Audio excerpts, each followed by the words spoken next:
тарыхка алып карап турсак, мына биз үчүн динозаврлар бир кандайдыр бир жомок болуп кала турган болсо, бүгүнкү күндө биздин ушул тоо-токойлорубузда ушул байыр алып жашап жаткан ак илбиристерибизде, аюуларыбыздагы эртеңки күндөгү балдар үчүн кандайдыр бир жомок уламыш катары калып калышы мүмкүн да.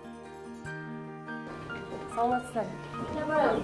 Мен деле кабак тарапка ой токшойм ошо. Канчалык каргасам да адамдарга каргышым тийбей койду го. Балким бир күнү тиер, өздөрүнө тийбесе да, укум тукумуна тиет да.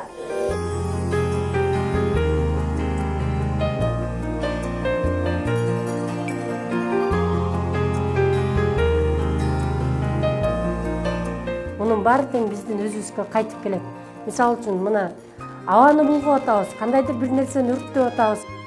Биз азыр ак илбириске салыштырып өзүбүздү карай турган болсок, ак илбирис деле өзүнүн таап алган тамагын бир жумалап, эки жумалап сактап, үнөмдөп жакшы колдонуп жейт экен. Ал эми биздин адамдардын эгер ошондой эле кийикке чыгып аңчылыкка келип кетсек, ал ошол атып келген этин дагы 3 саатка жебей ошо ак илбирисчиликте боло албай атабыз да.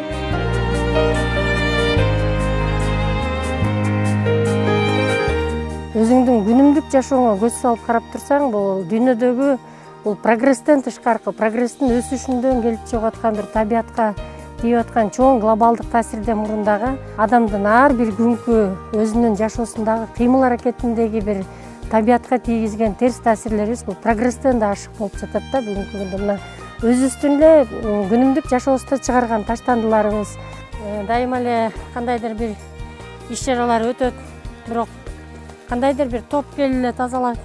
Ал эми уюштурган, ошол иш чарада жүргөн кишилер өзүнүн таштандысын кайра жыйнап алып кетип, же болбосо мына урналар деле орнолуп турат, ушул кире бериште, чыга бериште.